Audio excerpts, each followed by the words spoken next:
early morning on the Colorado River, you can expect to see boats and hear a few mosquitoes. It's rare to see boatloads of wild burros. Wranglers have driven these animals for the last several days with helicopters and on horseback. But today, they are unloading the gray equine off of a barge. Wranglers use rattles and flags to push the animals into a holding pen. From there, they'll be loaded into vehicles that will transport them to Ridgecrest, California, where they will be prepared for adoption. Since 1971, the Bureau of Land Management has been removing horses and burros from the wild across the western United States. Burros in Arizona are believed to have been set free by miners in the 19th century.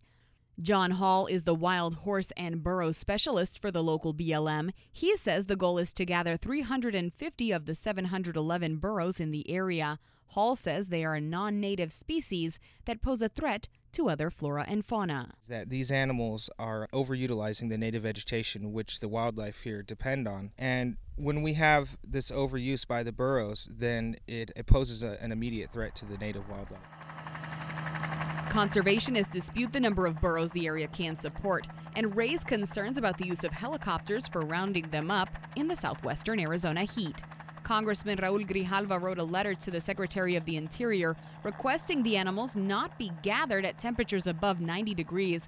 This year, the policy was changed to stop corralling them before temperatures hit 95.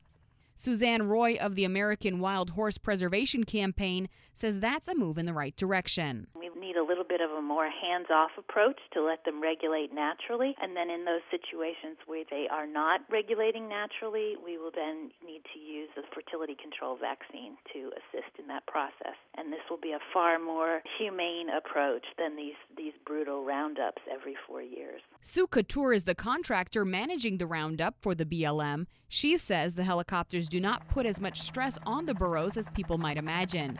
In her words, the animal learns. To respect that helicopter, but he's not really afraid of it. He knows it's back there and he's going to keep moving away from it because they're a flight animal. But he's not terrified like people think they are of them. Ernesto Sandigo, a veterinarian from the Yuma area, acknowledges that herding burros causes them stress, but says the BLM takes measures to protect the animals. I'm sure the animal would prefer to be free in the wild. However, the way I understand that these animals are kept in either short-term or long-term pens, they're well provided for. Many local residents of Martinez Lake, like business owner Charles Bush, support the gather. Because they are a huge nuisance, in terms of property damage. I mean, it's really limited as to what we can even raise for plants here.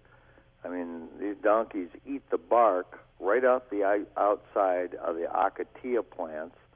I mean, they're very destructive. The BLM reports 22 burros were killed on a 21-mile stretch of U.S. Highway 95 since January. Bush says he knows several people who have struck burros with their vehicles.